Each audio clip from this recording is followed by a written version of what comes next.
Monsieur, bonsoir, très heureux de vous retrouver. C'est le journal des régions sur la télévision nationale du Bénin. Le ministère du Cadre de vie et du Développement durable célèbre en différé la journée mondiale de la protection de la couche d'ozone, une journée qui réunit plusieurs acteurs de l'environnement avec pour seul objectif de s'unir pour lutter contre la dégradation de la couche d'ozone et également l'assainissement de la planète Terre. Retour sur cette célébration avec Axel Dancy et Alexis Konom. La protection de la couche d'ozone, tout le monde en parle ici dans la cour du ministère du Cadre de vie. Une question majeure qui appelle ses acteurs, spécialistes de l'environnement et du climat, et même des enseignants à se pencher dessus un peu plus sérieusement. Le thème choisi pour célébrer cette 32e journée mondiale de la préservation de la couche d'ozone est d'ailleurs révélateur. Le thème retenu pour commémorer la journée de cette année est 32 ans et en voie de guérison. À travers ce thème, nous célébrons plus de 3 décennies de coopération internationale remarquable pour protéger la santé humaine et l'environnement des effets néfastes d'un essai de rayons UV, ultraviolets solaires. Mesdames et messieurs, après le 14 septembre 2018 à l'Infosec, nous voici réunis ce 20 septembre pour célébrer la 32e journée mondiale de la préservation de la couche d'ozone. Au-delà de son caractère environnemental, la sauvegarde de la couche d'ozone nous conduit à la préservation de la santé de nos populations et au maintien d'une planète saine. Un sujet assez important qui nécessite qu'on y consacre une attention particulière, mais surtout d'édifier davantage la population sur la question. Les recherches effectuées par les groupes d'experts ont prouvé que la couche d'ozone se détériore au rythme des activités anthropiques, notamment la manipulation et le déversement dans l'atmosphère des composés chlorés.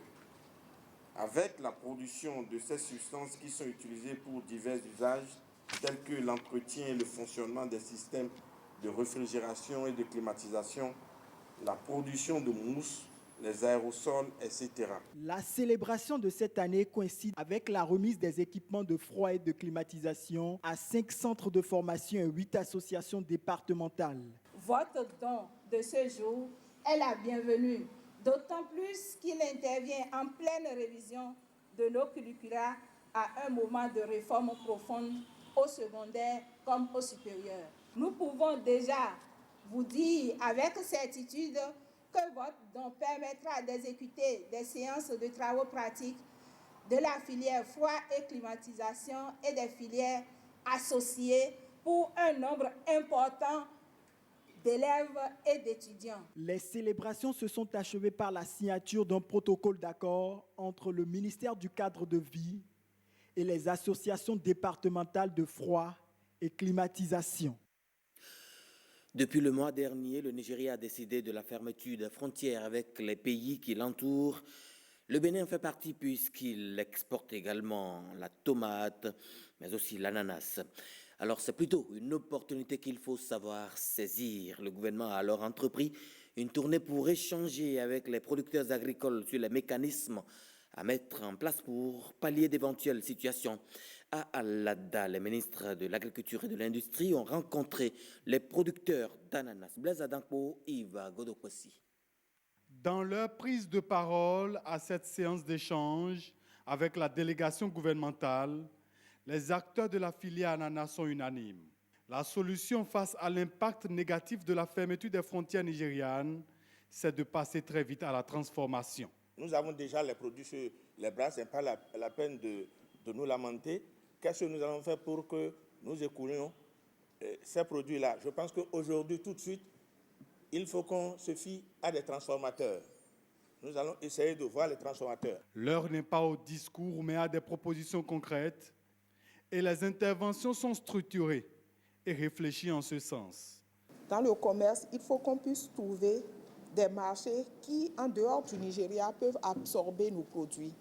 Il faut ouvrir les marchés sahéliens, les marchés arabo-musulmans, c'est-à-dire les marchés maghrébiens, et il faut ouvrir aussi les marchés européens et asiatiques. Nous avons quand même 3 mots qui sont régulièrement revenus. C'est la transformation, le financement et les nouveaux marchés. les marchés que nous prospectons ne sont pas aussi proches. Ils ne sont pas à moins de 100 km comme le Nigeria. Donc, effectivement, nous devons travailler avec des producteurs pour pouvoir améliorer la qualité de ces ananas pour qu'ils puissent tenir ne serait-ce que le voyage.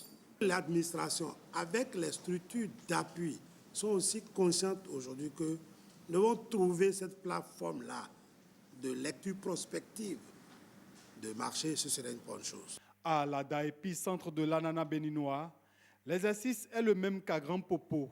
Discuter avec les producteurs et apporter la voix du gouvernement sur la situation inconfortable qui prévaut avec la fermeture de la frontière.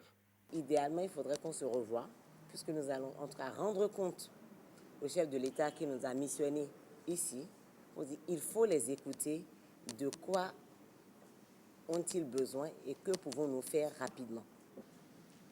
Ce qui est certain, et je ne prêche pas pour ma paroisse, si nous faisons tout et que le paysan ne gagne pas, nous allons plomber la chaîne. Au terme des échanges, le niveau de crispation a baissé, laissant place à de l'espoir dans le rang des producteurs d'ananas.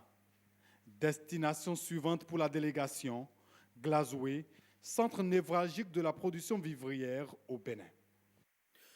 Le programme de réduction des frais de scolarité dans les universités privées autorisées est à sa phase opérationnelle.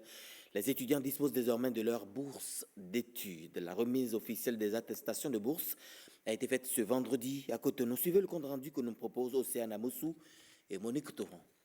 Si les études supérieures sont réputées onéreuses, ce ne devrait pas être le cas pour ces 40 jeunes gens. Nouveaux ou anciens titulaires du baccalauréat, ils bénéficient d'un programme de réduction des frais de scolarité pour l'inscription dans les universités privées régulièrement autorisées au Bénin. L'initiative, lancée le 3 septembre, est portée par l'Association des jeunes pour la promotion de l'OADA et parrainée par l'Association nationale des communes du Bénin. C'est une initiative de l'Association nationale des jeunes pour la promotion de l'OADA au Bénin qu'elle a mise en place sous le parrainage de l'ANCB. Son but, à titre de rappel, est de réduire les frais de scolarité de 50% dans plusieurs universités privées avec agrément et ou autorisé pour l'année académique 2019-2020. Je vous souhaite du courage pour la suite de votre parcours, chers amis étudiants. Quant à vous, chers fondés des universités privées partenaires de la section formation et éducation de l'ONG ANJP OADA Bénin, je compte sur votre bonne organisation pour faciliter les inscriptions aux bénéficiaires de la bourse. Avec ces attestations qui font office de quitus, les futurs étudiants peuvent se présenter dans les universités partenaires du programme pour les formalités d'inscription. Une opportunité qui ravit bien sûr les étudiants et leurs parents. Je viens de prendre mon attestation pour la réduction des scolarités pour les universités. Ça me permettra de rentrer dans les universités, dans l'université que j'ai choisie, ainsi que la filière, pour qu'on puisse me réduire ma contribution à 50%. Le programme offre une réduction de 50% sur les frais de scolarité annuels des bénéficiaires. Il est à sa première édition et couvrira à terme plusieurs communes du Bénin. C'est la fin de ce journal des régions sur la télévision nationale du Bénin. L'actualité se poursuit sur votre chaîne de télévision.